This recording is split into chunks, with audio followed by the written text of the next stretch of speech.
ನಮಸ್ಕಾರ ಎಲ್ರಿಗೂ, ಸಿಂಪ್ಲಿ ಸೂಗೆ ಸ್ವಾಗತ. ನಾನು ಸುಮೇಶ್ ಗೋಣಿ. ಹೊಸ ವರ್ಷದ ಹಾರ್ದಿಕ ಶುಭಾಶಯಗಳು ನಿಮ್ಮೆಲ್ಲರಿಗೂ. 2025 ಮುಕ್ತಾಯ ಆಗಿದೆ, 2026 ಕಾಲಿಡ್ತಾ ಇದೀವಿ. ಹಾಗೆಯೇ ಕ್ರೀಡೆ ವಿಷಯಕ್ಕೆ ಬಂದಾಗ ಭಾರತೀಯ ಕ್ರೀಡೆಯಲ್ಲಿ ಸಾಕಷ್ಟು ಸಾಧನೆಗಳು 2025 ನಲ್ಲಿ ನಡೀತು. ಅದೇನೇನು ಬರೆಯೋದ್ರ ಮೇಲೆ ಕಣ್ಣರಿಸೋಣ. ಹಾಗೆಯೇ ಕಾಂಟೆಂಟ್ ಇಷ್ಟ ಆಗ್ತಾ ಇದ್ರೆ ಲೈಕ್ ಮಾಡಿ, ಸಬ್ಸ್ಕ್ರೈಬ್ ಮಾಡಿ, ಕಾಮೆಂಟ್ ಮಾಡಿ, ಶೇರ್ ಮಾಡಿ.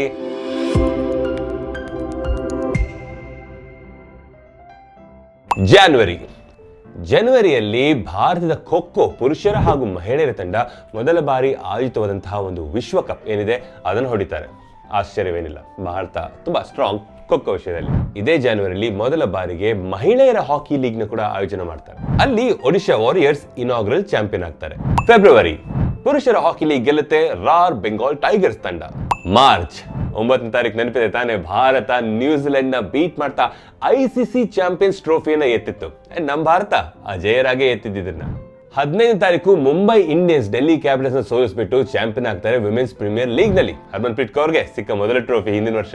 ಏಪ್ರಿಲ್ ಇದು ಸ್ವಲ್ಪ ಬೇಜಾರ ನಮಗೆ ಬೆಂಗಳೂರು FC ಫ್ಯಾನ್ ಆಗಿ, ಬಟ್ ಮೋಹನ್ ಬಗಾನ್ ನಮ್ಮ ಬೆಂಗಳೂರು FC ಯನ್ನ 2-1 ಅಂತರದಲ್ಲಿ 2-1 ಅಂತರದಲ್ಲಿ ಸೋಲಿಸುತ್ತಾ ISL ಚಾಂಪಿಯನ್ಸ್ ಆಗ್ತಾರೆ. ಮೇ ನೀರಜ್ ಚೋಪ್ರಾ ಜಾವ್ಲಿನ್ ಥ್ರೋ ನಲ್ಲಿ 90 ಮೀಟರ್ ನ ಪಾರ್ ಮಾಡಕ್ಕೆ ಬಹಳಷ್ಟು ಕಷ್ಟಪಡ್ತಾ ಇದ್ರು. ಕಡೆಗೋದಾಯ್ತು, ಮೇ ತಿಂಗಳಲ್ಲಿ ಆ ಕೆಲಸ ಆಗುತ್ತೆ. ಮೊದಲ ಭಾರತೀಯ ಆಗ್ತಾರೆ ನೀರಜ್ ಚೋಪ್ರಾ. 90 ಮೀಟರ್ ಮಾರ್ಕ್ ಏನಿದೆ, ಆ ಮೈಲಿಗಲ್ ಏನಿದೆ ಅದನ್ನ ಪಾರ್ ಮಾಡ್ತಾರೆ. ಜಾವ್ಲಿನ್ ಎಸೆತದಲ್ಲಿ 90.23 ಮೀಟರ್ ಇವರ ಥ್ರೋ ಆಗಿತ್ತು. ಜೂನ್ ಹೇಳ್ಬೇಕಾ ಬೇಕಾ ಗೊತ್ತಲ್ವಾ, 3ನೇ ತಾರೀಕು ಏನಾಯ್ತು ಅಂತ. RCB ಮೊದಲ ಬಾರಿಗೆ ಚಾಂಪಿಯನ್ ಆಗ್ತಾರೆ. IPL ಟ್ರೋಫಿ ಗೆಲ್ದಿಲ್ಲ, ಟ್ರೋಫಿ ಇಲ್ಲ ಅಂತ ಹಲವಾರು ಟೀಕೆಗೊಳಗಾಗಿದಂತ ನಮ್ಮ RCB ತಂಡ ಕಡೆಗೂ ಟ್ರೋಫಿಯನ್ನು ಎತ್ತುತ್ತೆ. ಅದು 3ನೇ ತಾರೀಕು ಜೂನ್ ನಲ್ಲಿ ಆದಂತ ವಿಷಯ. ಜುಲೈ ಭಾರತದ ಮಹಿಳೆಯರ ಕ್ರಿಕೆಟ್ ತಂಡ ಮೊಟ್ಟ ಮೊದಲ ಬಾರಿಗೆ ಇಂಗ್ಲೆಂಡ್ ನಲ್ಲಿ ಒಂದು T20 ಸರಣಿನ ಗೆಲ್ತಾರೆ. ಆಗಸ್ಟ್ ಡ್ಯೂರಾಂಡ್ ಕಪ್ ನ ವಿಷಯ. North East United FC Diamond Harbour ನ 6-1 ಅಂತರದಲ್ಲಿ ಸೋಲಿಸ್ತಾ ಗೆಲ್ತಾರೆ. ಸೆಪ್ಟೆಂಬರ್ ಏಷ್ಯಾ ಕಪ್ ಹಾಕಿನಲ್ಲಿ ನಮ್ಮ ಭಾರತ 4ನೇ ಬಾರಿ ಚಾಂಪಿಯನ್ ಆಗ್ತಾರೆ. 28ನೇ ತಾರೀಕು ಭಾರತ ಪಾಕಿಸ್ತಾನ ಸೋಲಿಸುತ್ತಾ ಏಷ್ಯಾ ಕಪ್ T20 ಚಾಂಪಿಯನ್ ಆಗ್ತಾರೆ. ಅಕ್ಟೋಬರ್ 31 ಗೊತ್ತಲ್ವಾ, ದಬಾಂಗ್ ದೆಹಲಿ KC ಪುನೇರಿ ಪಲ್ಟನ್ ನ ಬೀಟ್ ಮಾಡ್ತಾ ಇವರು ಪ್ರೋ ಕಬಡ್ಡಿ ಸೀಸನ್ 12ರ ಚಾಂಪಿಯನ್ ಆಗ್ತಾರೆ. ನವೆಂಬರ್ 2ನೇ ತಾರೀಕು ಎಲ್ಲರಿಗೂ ನೆನಪಿದೆ, ಹರ್ಮನ್ಪ್ರೀತ್ ಕೌರ್ ಅವರ ಕ್ಯಾಚ್ ಹಿಡಿಯುತ್ತಾ ಸೆಲೆಬ್ರೇಷನ್ ಮಾಡಿದ್ದು. ಭಾರತ ಕ್ರಿಕೆಟ್ ನಲ್ಲಿ ಮತ್ತೊಂದು ಮೆರುಗು, ಮತ್ತೊಂದು ಸಾಧನೆ ಇದು. ಭಾರತೀಯ ಮಹಿಳೆಯರ ಕ್ರಿಕೆಟ್ ತಂಡ ಮೊಟ್ಟ ಮೊದಲ ಬಾರಿಗೆ ODI ವಿಶ್ವಕಪ್ ನ ಗೆದ್ದಿರ್ತಾರೆ DY ಪಾಟೀಲ್ ಸ್ಟೇಡಿಯಂ ಮುಂಬೈನಲ್ಲಿ. ಫ್ಯಾಂಟಾಸ್ಟಿಕ್ ಆದಂತ ದಿನವಾಗಿತ್ತು, ಐತಿಹಾಸಿಕ ದಿನವಾಗಿತ್ತು ಭಾರತ ಕ್ರಿಕೆಟ್ಗೆ.